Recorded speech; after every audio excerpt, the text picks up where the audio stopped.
దేశంలో ఉన్న రాష్ట్రాలలో రైతుల యొక్క ఆదాయం గురించి మనం చర్చించినప్పుడు తెలంగాణ రాష్ట్రము ఈ దేశంలో ఉన్న రాష్ట్రాలలో రైతు ఆదాయంలో 25వ స్థానంలో ఉంది. ఇది నేను చెప్పడం లేదు అధ్యక్ష. రాజ్యసభలో కేంద్ర ప్రభుత్వము ఒక ప్రశ్నకు సమాధానం ఇస్తూ రైతుల యొక్క ఆదాయాన్ని లెక్కించినప్పుడు తెలంగాణ రాష్ట్రంలో ఉండే రైతు యొక్క ఆదాయము 9,403 రూపాయలు.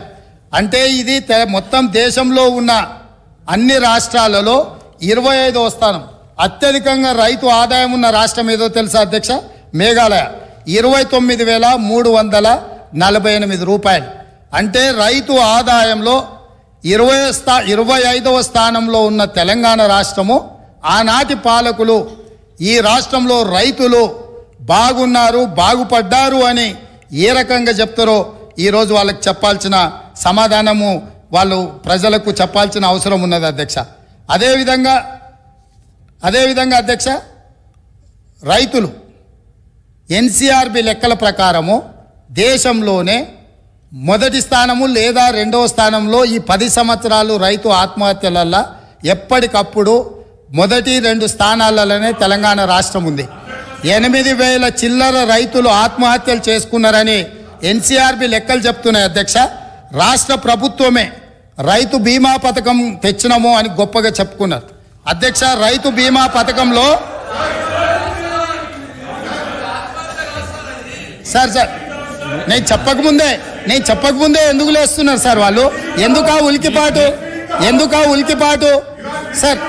ఎందుకా ఉలికిపాటు? రాష్ట్ర ప్రభుత్వం తీసుకొచ్చిన రైతు బీమా పథకానికి సంబంధించిన నివేదిక 2018 ఆగస్టు నెలలో ప్రారంభించిన రైతు బీమా పథకంలో అర్హులు ఎవరో తెలుసా అధ్యక్ష? 18 సంవత్సరాలు నిండిన వాళ్ళు, 60 సంవత్సరాల లోపట ఉన్నవాళ్ళు. ఎంతమంది రైతులు చచ్చిపోయినారో తెలుసా అధ్యక్ష? వీళ్ళ లెక్కల ప్రకారము నెంబర్ ఆఫ్ క్లెయిమ్స్ వచ్చేసి, నెంబర్ ఆఫ్ డెత్స్ వచ్చేసి 1,21,965. ఇప్పటి వరకు వాళ్ళకు వచ్చింది 1,19,081. అంటే 2018 నుంచి 2023 ఆగస్టు నెల వరకు 1,21,000 మంది రైతులు చచ్చిపోయినరు. ఏ వయసు ఉన్న వాళ్ళు? 18 సంవత్సరాలు పైబడిన వాళ్ళు, 60 సంవత్సరాల లోపల ఉన్నవాళ్ళు. అంటే ఇవి ప్రభుత్వం చేసిన హత్యలు కాదా అని నేను అడుగుతున్నా అధ్యక్ష. ఇదా రైతు ప్రభుత్వం? 8,000 పైచెలకు రైతు ఆత్మహత్యలు జరిగినాయి అని ఎన్సీఆర్బి నివేదిక. అదేవిధంగా ఈరోజు ఈ రకమైన రైతు ప్రభుత్వము, ఇది రైతు ప్రభుత్వమా? ఈ ప్రభుత్వంలో లక్షల మంది చచ్చిపోతుంటే రైతు ఎందుకు చచ్చిపోతాడు అధ్యక్ష? రైతు బ్రతికుండడానికి సహకరించాలి ప్రభుత్వం. రైతు బ్రతికుండడానికి ఏ రకంగా ఆదుకోవాలో ప్రణాళికలు ఉండాలి. రైతు వేసిన ఇత్తనాలకు, ఎరువులకు, పంటకు రైతు బీమా పథకం పెడితే అకాల వర్షాలతోనో, కరువుతోనో, కాటకాలతోనో, చీడ పురుగులతోనో పంట నష్టం జరిగితే రైతు బీమా పథకం ఉంటే రైతు పెట్టిన పెట్టుబడి, పటాన్ల దగ్గరలో తెచ్చిన అప్పులు కట్టుకోవడానికి రైతు బీమా పథకము ఉండి ఆ నష్టపోయిన పంటకు రైతు పంటల బీమా పథకాన్ని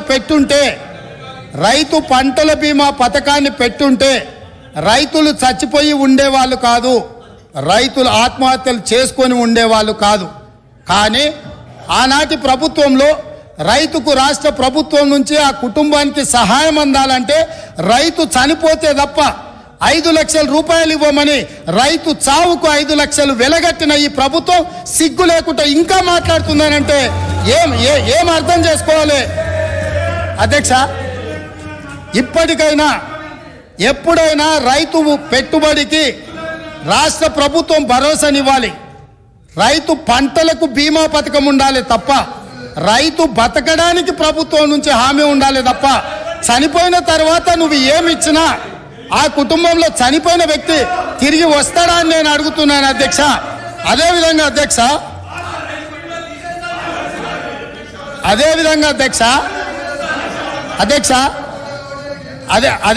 అధ్యక్ష వీళ్ళు ఏదైతే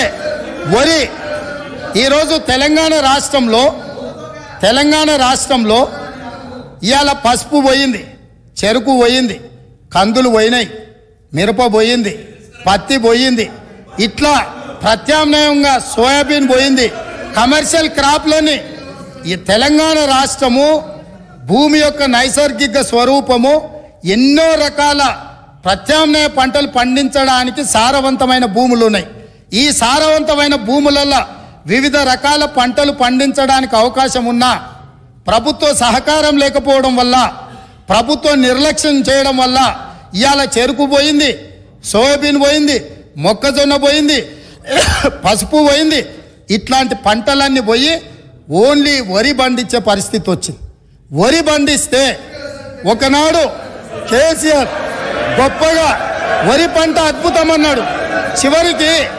చివరికి వడ్లు కొనుగోలు చేయక, కొనుగోలు కేంద్రాలు తెరవక, కల్లాల మీద కుప్పలలో రైతులు చచ్చిపోతుంటే రైతులను ఆదుకోమని ప్రతిపక్షాలుగా మేమందరం, ముఖ్యంగా మా మిత్రుడు కోమటిరెడ్డి వెంకటరెడ్డి గారు, మేము కాంగ్రెస్ పార్టీ శ్రేణులందరూ కల్లాలోకి కాంగ్రెస్ అని వరి దీక్ష అని రైతులను ఆదుకోమని ప్రభుత్వం మీద ఒత్తిడి తీసుకొచ్చి దీక్షలు చేసి ఈ ప్రభుత్వం మెడలు ఉంచడానికి ప్రయత్నం చేసినప్పుడు ముఖ్యమంత్రి గారు ఆనాడు ఏమన్నారు? వరి వేసుకుంటే ఉరేసుకున్నట్టే, మీరు వరేయొద్దు అన్నాడు. నేను అడుగుతున్న అధ్యక్ష మీ ద్వారా ఈరోజు అక్కడ కూర్చున్న వాళ్ళను, ఆనాడు చెరుకు కానీ, పత్తి కానీ, మిర్చి కానీ, సోయాబీన్ కానీ, పసుపు కానీ, కందులు కానీ, మినుములు కానీ పండించకుండా, ఆ రైతులకు సహకారం అందించకుండా, ఆ రైతులను అందరినీ వరి పండించడానికి మళ్ళించి వరి పండించినప్పుడు ఒరేస్తే ఉరేసుకున్నట్టే అని చెప్పిన ఈ ప్రభుత్వం, ఈ పార్టీ, ఈ నాయకుడు రైతులందరినీ ఒరేసుకోవద్దని చెప్పి ఈ ప్రబుద్ధుడు మాత్రం ఫామ్ హౌస్లో 150 ఎకరాలలో వరి పండించిండు అధ్యక్ష. ఆ వివరాలు అన్నిటిని బయటపెట్టి అక్కడికి ప్రత్యక్షంగా ప్రజలకు చూపించడానికి పోతే పోలీసులను పెట్టి నిర్బంధించి అరెస్టులు చేసిండ్రు అధ్యక్ష. అది వాళ్ళ నిర్బంధ నిరంకుశ పాలన. వాళ్ళు రైతులందరినీ వరి వేసుకోవద్దు, వరి వేసుకుంటే ఉరేసుకున్నట్టు అని చెప్పి వాళ్ళ ఫామ్ హౌస్లో మాత్రం 150 ఎకరాలలో వరి పండించడం ద్వారా ఈ తెలంగాణ రైతాంగానికి ప్రభుత్వం ఏ సందేశాన్ని ఇవ్వదలుచుకున్నది? ఈరోజు ఏ మొహం పెట్టుకొని ఇక్కడికి వచ్చి మా కొత్తగా వచ్చిన ప్రభుత్వాన్ని ఏమీ చేయలేదని అప్పుడే నిలదీస్తున్నారో మీరు ఒక్కసారి ఆలోచన చేయండి అధ్యక్ష. అదేవిధంగా అధ్యక్ష, ఈరోజు కేంద్ర ప్రభుత్వం ఆనాటి ధరలు, కనీస మద్దతు ధర వరికి 1960 రూపాయలు ఉన్నప్పుడు రైతుల నుంచి దళారులు కావచ్చు, మిల్లర్లు కావచ్చు, లేకపోతే ప్రభుత్వంలో ఉన్న పెద్దల యొక్క కుమ్ముక్కుతోటి 1400కు 1500కే క్వింటాల్ కొంటున్నప్పుడు ఎసెన్షియల్ కమోడిటీ యాక్ట్ కింద పీడీ యాక్ట్ పెట్టి బొక్కలేయాల్సిన దళారులను వాళ్ళు అంటగాగి 1400కు 1500కు వరి అమ్ముకుంటున్న రైతులు ఆత్మహత్యలు చేసుకుంటుంటే ఈ ప్రభుత్వం ఆనాడు వీళ్ళు ఏం చేసిందో మీరు ఆలోచన చేయండి అధ్యక్ష.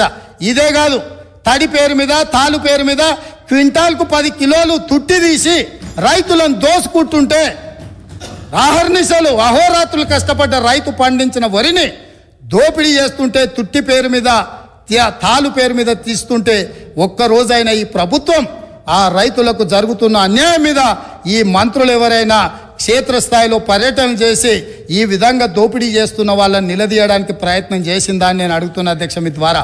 ఇదే కాదు, ఇవాళ నేను సూటిగా సవాలు విసురుతున్న ఈ ప్రతిపక్షానికి, పేద రైతులు పండించిన పంటకు 1960 రూపాయల కనీస మద్దతు ధర రాలేదు. కానీ ఫామ్ హౌస్లో పండించిన వడ్లకు 4250 రూపాయలకు క్వింటాల్ దాకా వాళ్ళు అమ్మిన రాలేదా? అక్కడ ఫామ్ హౌస్లో పండించిన వడ్లు బంగారమా?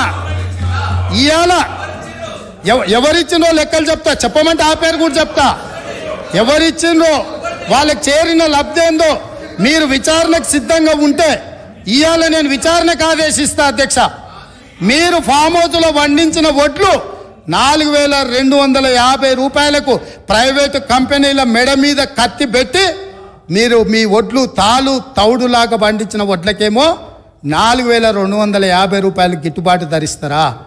ఇవాళ నా తెలంగాణ రైతాంగం కష్టపడి పండించిన పంటకు 1400-1500 రూపాయలు ఇస్తారా? ఇదేనా మీరు రైతులకు ఇచ్చే సందేశం అని నేను అడుగుతున్నా. ఇదేనా మీరు రైతులను ఆదుకున్నది? ఇది ఇందుకేనా మీరు రైతును రాజు చేసామని చెప్తున్నారని నేను అడుగుతున్నా అధ్యక్ష. అదేవిధంగా అధ్యక్ష